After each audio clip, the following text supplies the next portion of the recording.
하나님의 말씀 갈라디아 4장 24절로 26절의 말씀을 제가 봉독하겠습니다. 이것은 비유니 이 여자들은 두 언약이라. 하나는 신의 산으로부터 종을 낳은 자니 곧 하갈이라. 이 하갈은 아라비아에 있는 신의 산으로서 지금 있는 예루살렘과 같은 곳이니 그가 그 자녀들과 더불어 종노릇하고 오직 위에 있는 예루살렘은 자유자니 곧 우리 어머니라. 올해도 벌써 1기가 지나고 제2기를 맞게 되었습니다. 지난 1기 동안 우리는 재림신앙의 지계표를 보존하라는 주제로 말씀을 나누었습니다. 제2기 동안에는 신앙의 기초를 든든히 하라 이런 주제로 말씀을 계속 드리고자 합니다. 오늘은 그 첫 번째 시간으로 교회는 우리 어머니라 이런 제목으로 말씀을 드리고자 합니다. 코로나19가 전 세계의 팬데믹, 대유행이 된 지 2년째를 맞고 있습니다. 1년이 넘도록 현장 예배를 못 드리다 보니까 여러 부작용들이 나타나고 있습니다. 다 그런 건 아니겠지만 일단 교인들이 흩어졌습니다. 코로나가 끝나도 과연 예전의 모습으로 회복될지 약간 염려가 됩니다. 그리고 사람들을 만날 수 없다 보니까 전도 활동이 거의 중단되다시피 했습니다. 교회 미래를 생각할 때 걱정하지 않을 수가 없습니다. 그 외에도 몇 가지가 더 있겠지만은 제가 가장 염려하는 것은 현장 예배에 대한 도전입니다. 어떤 분은 요한복음 4장에 예수님과 사마리아 여인들이 나눈 대화를 근거로 예수님께서 이 산에서도 말고 예루살렘에서도 말라고 하셨다. 하나님은 영이시기 때문에 특정 공간에 갇혀 계시는 분이 아니다. 그런데 예배당 그 자체를 신성시하다 보니까 그 공간에 예속되어 예배당에 가야 예배를 드릴 수 있는 것으로 착각했다. 그런데 코로나19 사태로 온라인 예배를 드릴 수밖에 없게 되었다. 그래서 교회의 위기가 오히려 예수님의 말씀대로 특정 공간이 아니라 영과 진리로 예배할 수 있게 했다 하는 거예요. 그러면서 이제 우리는 새로운 예배가 시작되는 제2의 종교개혁이 도래했다 이렇게 주장을 합니다. 여러분은 어떻게 생각하십니까? 과연 예수님께서 현장 예배를 부인하신 말씀일까요? 예배당에 모여서 드리는 예배는 형식적인 예배고 집에서 온라인으로 드리는 예배가 영과 진리로 드리는 예배일까요? 여러분, 이런 정의 자체가 좀 이상하지 않습니까? 말이 나온 김에 요한복음 4장 21절과 23절, 24절의 말씀을 살펴보고 지나가도록 하겠습니다. 예수께서 이르시되 여자여 내 말을 믿으라. 이 산에서도 말고 예루살렘에서도 말고 너희가 아버지께 예배할 때가 이르리라. 좀 건너뛰어서요. 아버지께 참되게 예배하는 자들은 영과 진리로 예배할 때가 오나니 곧 이때라. 아버지께서는 자기에게 이렇게 예배하는 자들을 찾으시느니라. 하나님은 영이시니 예배하는 자가 영과 진리로 예배할지니라. 예수님께서 사마리아 여인이 그리스도라고 하는 생수가 필요한 사람임을 깨닫게 하기 위해서 그녀의 사생활을 언급을 하셨습니다. 그러자 이 당황한 사마리아 여인은 우리 조상들은 이 산에서 예배하였는데 당신들의 말은 예배할 곳이 예루살렘에 있다 하더이다. 이렇게 말하면서 이 대화의 주제를 종교 논쟁으로 돌렸습니다.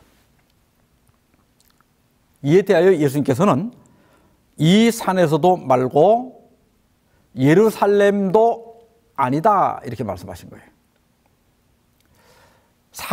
사마리아 사람들은 주전 432년경에 그리심산에 따로 성전을 지었습니다.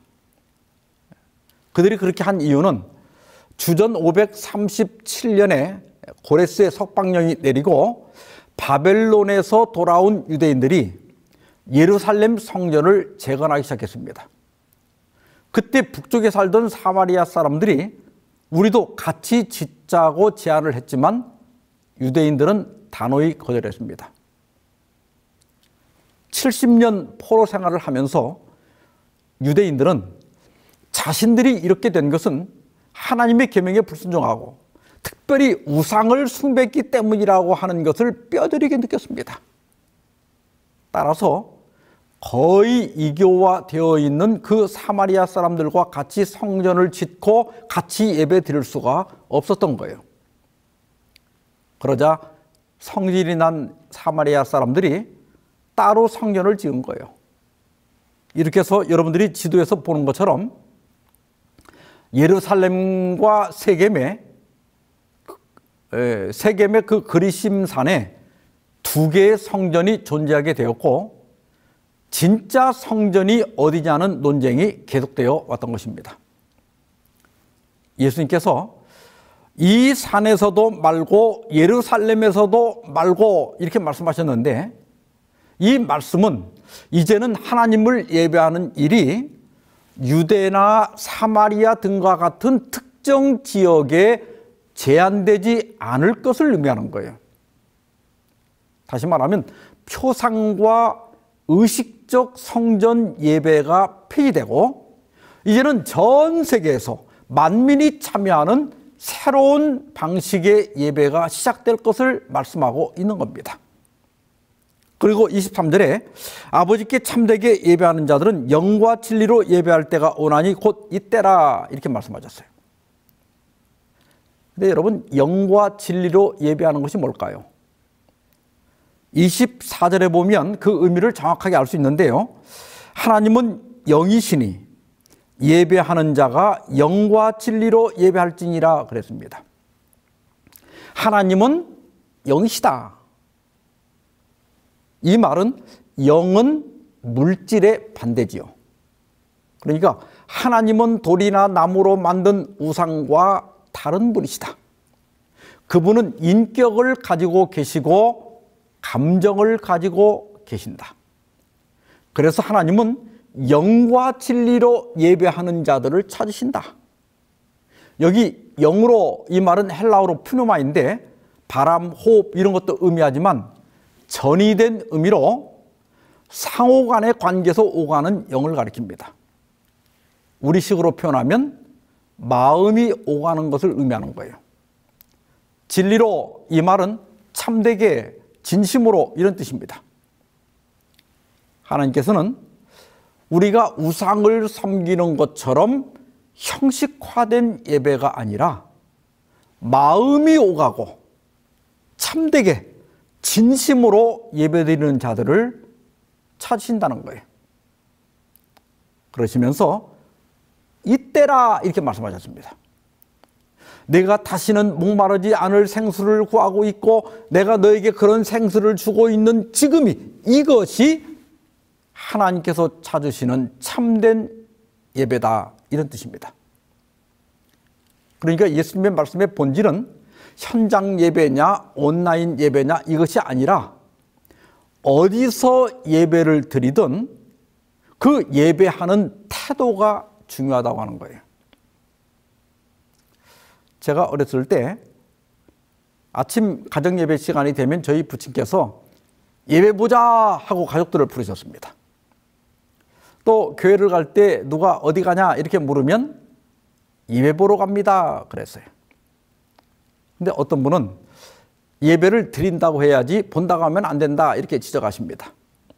맞는 말씀입니다.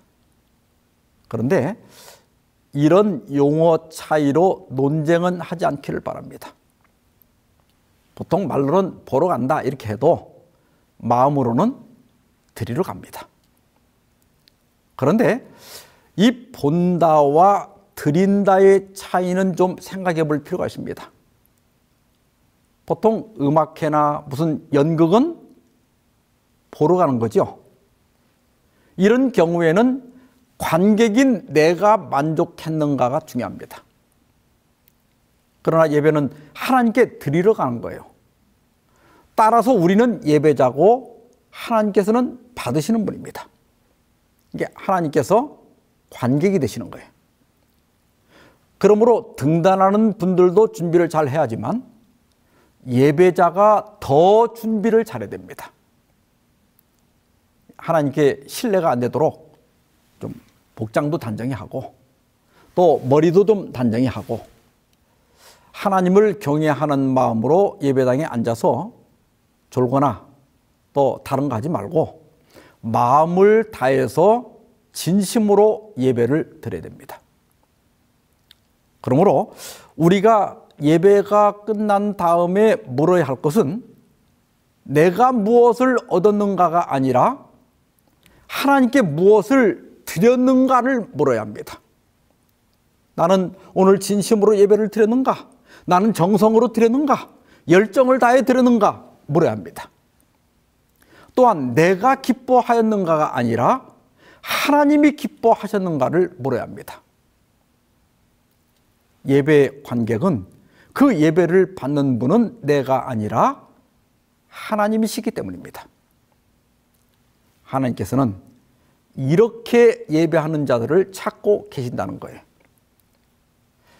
예수님의 말씀의 초점은 모임을 폐하는 것이 아니라 우리의 예배하는 태도에 관해서 말씀하신 것입니다. 물론 예수님께서 두세 사람이 내 이름으로 모인 곳에 나도 그들 중에 있느니라고 말씀하셨지만 그렇다고 해서 예배당이 필요 없다는 말씀을 하신 적은 없습니다. 하나님께서는 이사야 56장 7절에서 내 집은 교회를 내 집이라고 그랬어요. 내 집은 만민이 기도하는 집이라. 또 전도서 5장 1절에 너는 하나님의 집에 들어갈 때에 내 발을 삼가라 그랬습니다. 또 사도 바울은 디모데전서 3장 15절에서 이 교회를 가리켜서 살아계신 하나님의 집이며 진리의 기둥과 터라고 하였습니다. 따라서 하나님의 집에 모이는 일의 중요성을 간과하면 절대로 안 됩니다. 저는 평생을 신앙을 하고 목회를 하면서 우리가 하나님을 믿는 것도 중요하고 성경과 교리를 아는 것도 중요하지만 교회관이 중요하다는 사실을 절감하고 있습니다. 그래서 맨 먼저 교회란 무엇인가? 그 교회의 의미에 대해서 잠깐 살펴보고자 합니다. 구약 성경에서 교회와 관련된 단어 중에 에다라고 하는 말이 있습니다. 지정된 장소에 모인 무리를 가리키는데 출애굽기 12장 3절에서는 회중으로 번역이 되었습니다. 이 에다는 나중에 헬라어 성경인 70인역에서 쉬나고게로 번역이 되었습니다. 카할이라고 하는 단어도 있는데 의논하기 위해서 불러낸 회중을 의미하는데 신명기 9장 10절에서는 총회로 번역이 됐습니다. 70인역에서는 에클레시아로 번역되었어요. 신약 성경에는 에클레시아라고 하는 단어가 있는데 에크 하면 무엇으로부터 라는 뜻이고 칼레오 하면 부르다 이런 뜻이에요. 그러니까 에클레시아는 세상으로부터 불러냄을 받은 사람들의 모임을 의미합니다. 그러니까 그 회중을 의미하는데 신약 성경에서는 대부분 교회로 번역이 되었습니다. 그러므로 저와 여러분이 이렇게 모이면 모인 우리가 교회가 되는 거예요. 또 시나고게라고 하는 단어도 있는데 마가복음 1장 21절에서는 휘당으로 번역이 됐습니다. 그런데 시간이 흐르면서 기독교의 교회는 에클레시아로, 유대교의 휘당은 시나고게로 이렇게 구별해서 부르고 있습니다.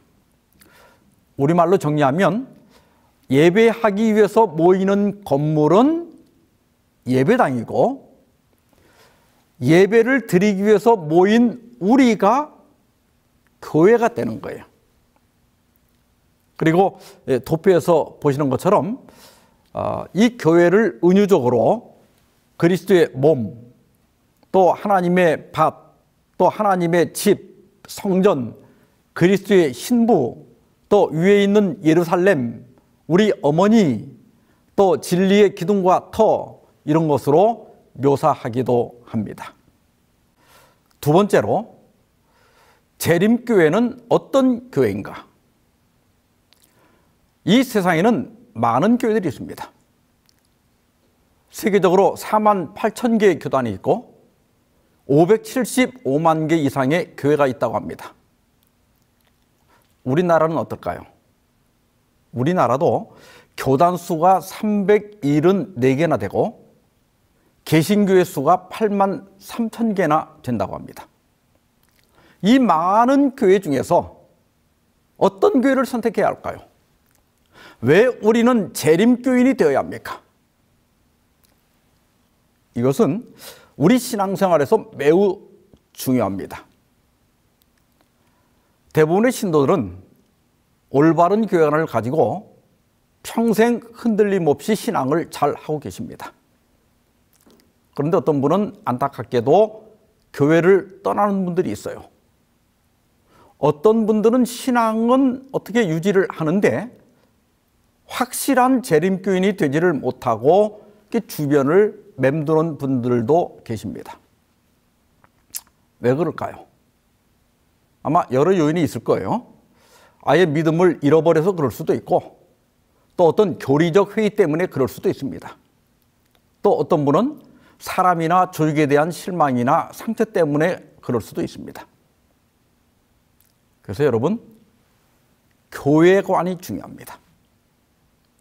교회에 대한 성경적 확신, 교회에 대한 하나님의 섭리, 또 부분적으로는 흠이 있을지라도 전체적으로 하나님의 뜻을 이루고 있는 교회라고 하는 확신을 갖는 것은 우리가 안정된 신앙생활을 하는데 매우 중요한 것입니다. 여러분들이 그림에서 보시는 것처럼 교회는 본래 하늘에서부터 시작이 되었습니다. 하늘이 모교회입니다. 지구가 창조되었을 때 에덴 교회가 세워졌고 노아 홍수 후에 가족 단위의 샘족교회가 세워졌습니다. 그 후에 이스라엘이라고 하는 민족교회가 탄생했고 그 민족교회가 그리스도를 거절하자 예수께서는 기독교회를 설립하셨습니다. 예수께서 승천하신 후에 사단은 이 교회를 없애기 위해서 많은 노력을 했어요. 처음에는 교회를 밖에서 공격했지만은 박해를 받을수록 교회는 더 견고해지고 더 성장했습니다. 그러자 사탄은 작전을 바꿨어요. 이제는 교회 안으로 들어와서 교회를 내부에서 타락시켰습니다. 이에 따라서 중세에 교회가 배도하게 되자 하나님께서는 16세기에 종교개혁을 통하여 개신교회를 세우셨습니다. 여러 개신교 교파들은 중세 잃어버린 진리들을 하나씩 회복했지만 그것으로 만족하고 증가되는 진리의 빛을 거절했습니다. 그때마다 또 다른 교파가 진리를 회복하며 생겨났습니다. 교황의 지상권인 1260년이 지나가고 요한계시록 14장 6절로 12절에 예언된 세 천사의 기별을 전할 때가 되자 하나님께서는 계시록 12장 17절에 예언된 남은 자손을 일으키셨습니다. 용이 여자에게 분노하여 돌아가서 그 여자의 남은 자손, 곧 하나님의 계명을 지키며 예수의 증거를 가진 자들과 더불어 싸우려고 바다 모래 위에 서 있더라. 성경 예언은 이 남은 자손의 특징이 첫째, 하나님의 계명을 지키는 자들이라고 증언합니다. 대부분의 교회들이 십계명을 지금도 지켜야 할 것으로 믿고 있습니다. 그런데 이상하게도 넷째 계명, 즉 안식일 계명만은 지키지 않습니다. 그 대신에 364년 라오디게아 종교회의에서 사람이 결의해서 만든 주일 예배를 드립니다. 그런데 성경은 남은 자손의 특징은 사람의 계명이 아니라 하나님의 계명을 지키는 자들이라고 하는 것입니다. 둘째로 남은 자손들은 예수의 증거를 가지고 있다고 했습니다. 헬라어 원문은 두 가지 해석이 가능한데, 하나는 우리 그리스도인들이 예수님에 대하여 하는 증거 혹은 증언이라고 해석할 수 있고, 또 다른 하나는 예수께서 선지자들을 통해서 그분의 교회에 계시하신 증거 혹은 증언으로 해석할 수 있습니다. 그런데 요한계시록 19장 10절에 보면 예수의 증언은 예언의 영이라 그랬어요. 예전 번역에는 예언의 신이라 그랬습니다.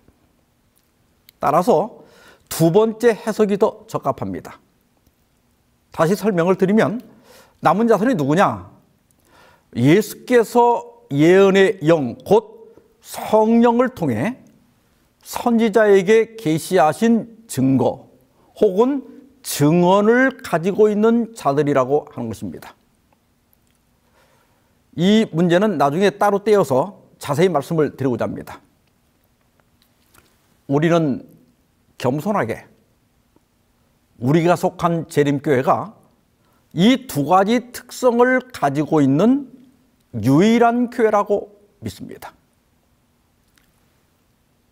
이 세상에 575만 개의 교회가 있지만 자신들이 계시록 14장 6절로 12절에 언급된 세천사의 기별을 선포하고 있다고 주장하는 교회는 재림교회 하나밖에 없습니다.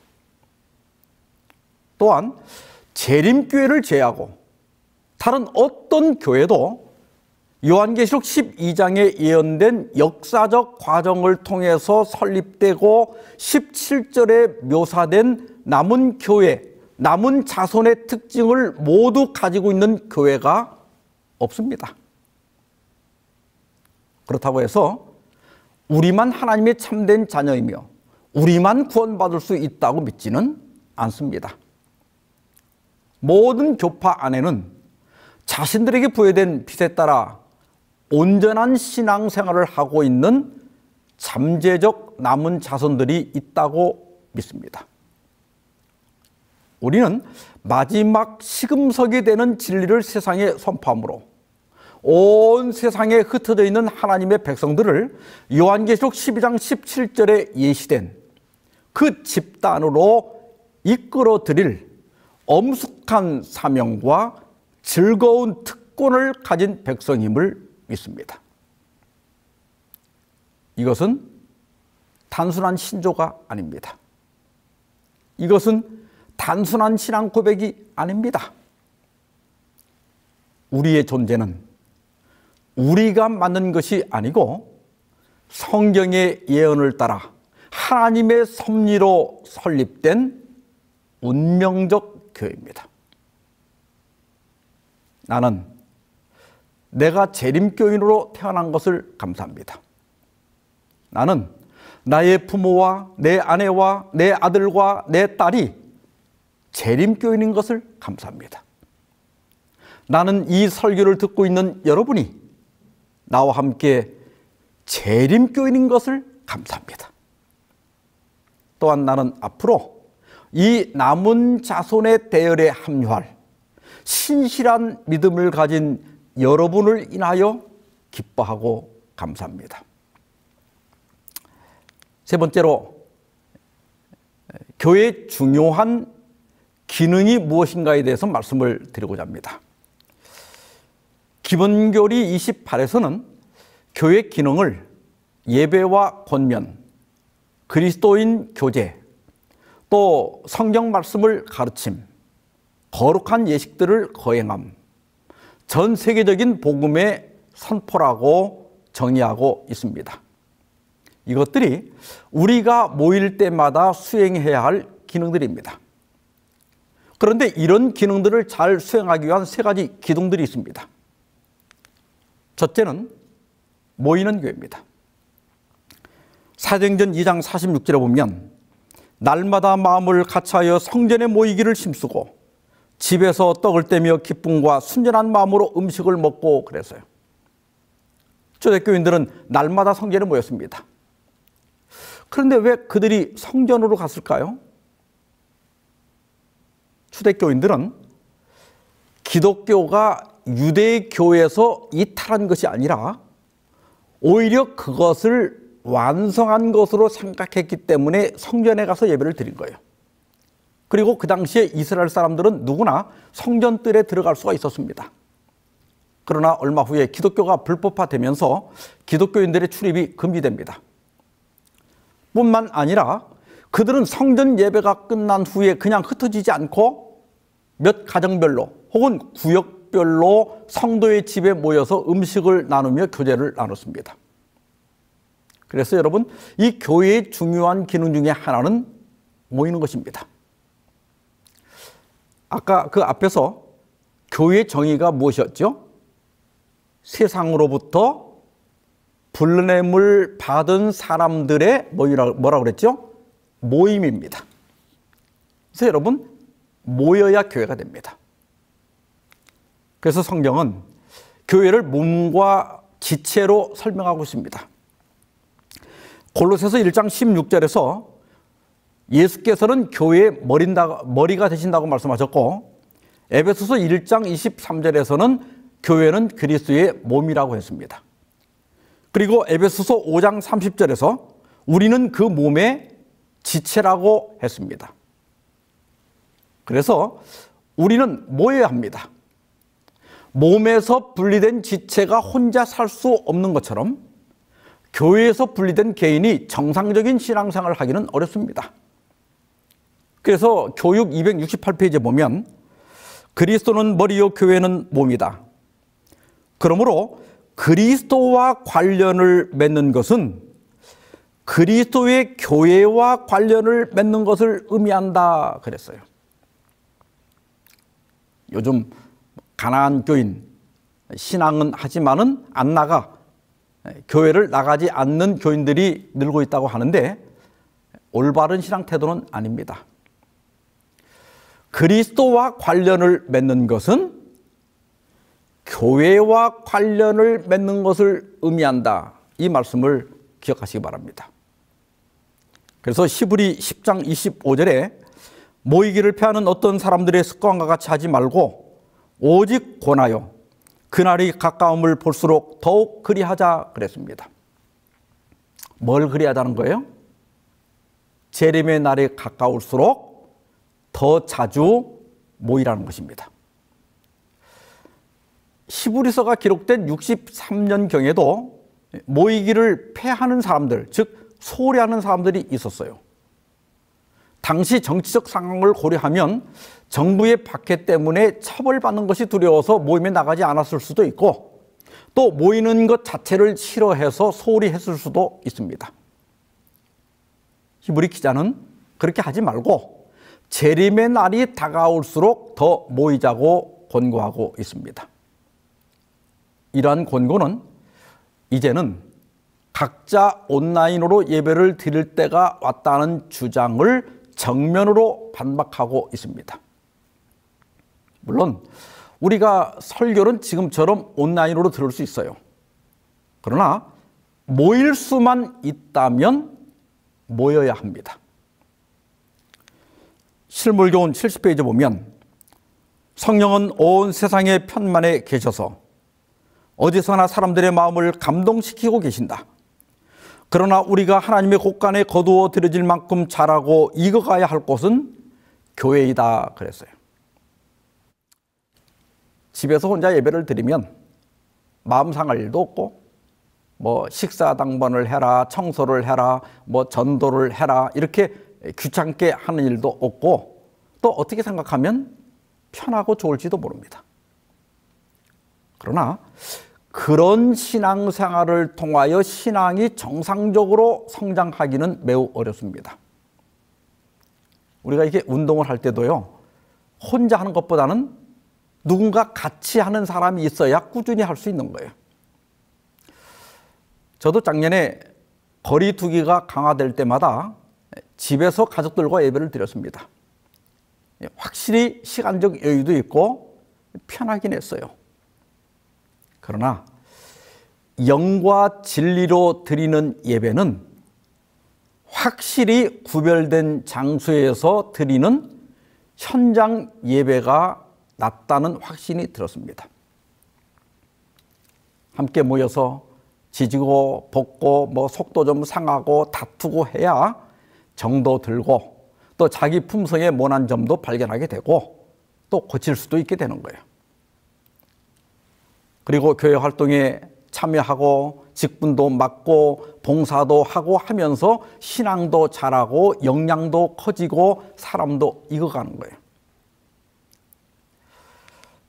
지금 이 코로나로 대면 예배가 어려워서 일부는 교회에서 일부는 또 가정에서 영상으로 예배를 드리지만은 그래도 어떤 방식으로든 성도들끼리 연결이 되어 있어야 됩니다. 코로나 이후에 요즘 온택트라고 하는 말이 많이 사용되고 있습니다. 온라인의 온과 언택트의 택트를 합성한 말인데 비대면 대 비대면으로 그냥 각자 흩어질 것이 아니라 비대면과 비대면 사이를 온라인으로 연결하는 것입니다. 몇 가지 제안을 드리면 그 SNS 단톡방을 운영한다든지 또 그런 걸 통해서 서로 소식을 전하고 또 서로를 위해서 기도하고 또 이런 영상 설교를 서로 공유하고 또 화요일이나 금요일이나 안식일이 되면 서로 안부를 전하고 또 할 수 있다면 5명 미만씩 이렇게 소규모로 모여서라도 어떤 방식으로든 우리가 서로 연결돼 있어야 합니다. 두 번째로 교회는 세우는 교회가 되어야 합니다. 에베소서 4장 11절 12절에 보면 그가 어떤 사람은 사도로 어떤 사람은 선지자로 어떤 사람은 복음 전하는 자로 어떤 사람은 목사와 교사로 삼으셨으니 이는 성도를 온전하게 하여 봉사의 일을 하게 하며 그리스도의 몸을 세우려 하심이라 그랬어요. 하나님께서 각종 직분과 은사를 주신 목적은 첫째, 성도를 온전하게 하기 위한 것입니다. 여기 온전하게 이 말은 그물을 깁는다는 동사에서 파생된 단어입니다.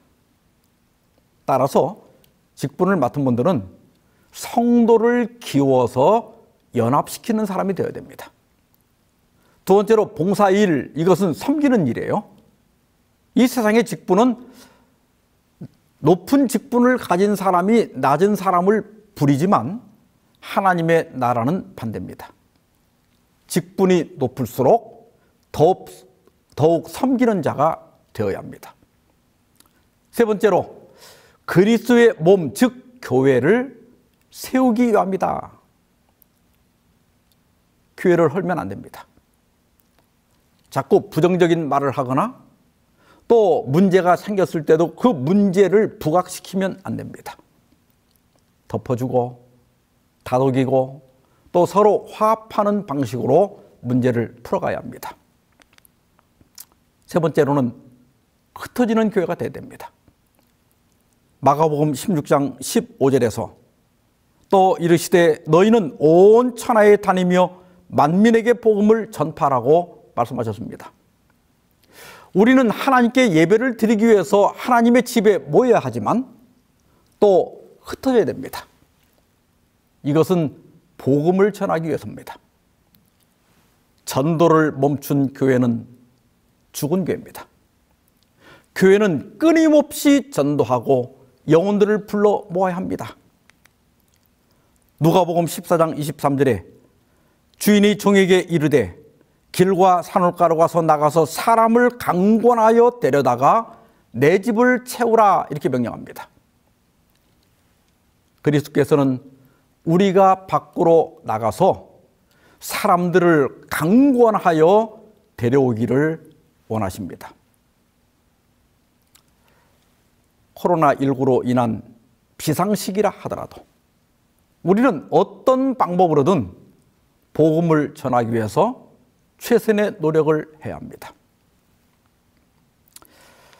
이제 본문으로 돌아가서 오늘 본문에서 바울은 행함으로 의를 얻으려는 유대교와 믿음으로 얻는 의를 가르치는 기독교를 사라와 하갈 두 여자를 비유로 들어서 비교하고 있습니다. 지금 있는 문자적 예루살렘이 유대교를 상징하기 때문에 바울은 기독교를 위에 있는 예루살렘이라 이렇게 말했습니다. 그리고 기독교가 가르치고 강조하는 예수 그리스도를 믿음으로 얻는 의만이 우리를 의롭게 할 수 있고 죄로부터 우리를 자유롭게 할 수 있다고 하는 것입니다. 그러면서 바울은 이 교회를 가리켜서 우리 어머니라고 선언합니다. 바울이 교회를 어머니라고 말한 이유는 그 당시 유대인들이 이스라엘 민족을 의미하는 예루살렘을 각 개인의 어머니라고 불렀기 때문입니다. 저는 교회는 우리 어머니라 이 표현을 참 좋아합니다. 돌아보면 교회는 정말 나의 어머니였습니다. 저는 교회에서 태어났고 교회에서 자랐습니다. 저는 공부를 위해서 중학교 1학년 때부터 친척집으로 또 기숙사로 또 자취를 하면서 이렇게 떠돌면서 청소년 시절을 거의 혼자 살았습니다. 몸이 약해서 아플 때도 많았고 또 어린 나이에 혼자 살다 보니 어려운 일도 있었고 유혹도 있었습니다. 그때마다 나를 붙잡아주고 또 나를 지도하고 훈계한 것은 교회였습니다. 학교에서는 그리스도인 선생님들이 나를 가르쳐 주셨고 교회에서는 목사님들과 장로님들 또 집사님들이 이런저런 방법으로 저를 도와주시고 이끌어 주셨습니다. 제가 목회를 할 때도 많은 장로님들과 집사님들 또 성도들이 사랑해 주셨고 또 협조해 주시고 도와주셨습니다. 돌아보면 교회는 정말 나를 낳아주고 길러주고 후원해준 나의 진정한 어머니였습니다. 시인이자 서울대 교수였던 고 피천득 교수님은 10살 때 돌아가신 어머니를 추억하면서 엄마라는 시에서 이렇게 말했습니다. 엄마가 나의 엄마였다는 것은 내가 타고난 영광이었다. 내게 좋은 점이 있다면 엄마한테서 받은 것이요. 내가 많은 결점을 지닌 것은 엄마를 일찍이 잃어버려 그의 사랑 속에서 자라나지 못한 때문이다. 나는 이 말을 바꿔서 교회가 나의 엄마인 것은 내가 타고난 영광이었다고 고백할 수 있습니다. 우리 모두 그렇게 고백하는 그리스도인들이 되기를 바랍니다. 내가 좋은 점이 있다면 그것은 교회에서 받은 것이고 내가 결점이 있다면 교회가 가르치는 대로 살지 못했기 때문입니다. 교회는 우리 어머니라. 저는 이 은유가 참 좋습니다. 힘들 때마다 좌절할 때마다 찾아가면 항상 나를 안아주고 다독여줄 엄마 같은 교회가 있어서 참 좋습니다.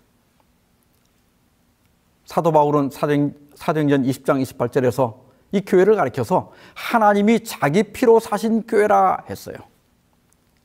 이런 교회를 어머니같이 사랑하고 어머니같이 존중하고 교회에 모이는 것을 즐거워하고 또 교회를 위해서 봉사하는 것을 기뻐함으로 교회 안에서 자라고 익어가고 주님 오실 때 알곡으로 거둬지게 되기를 바라면서 말씀을 마치겠습니다.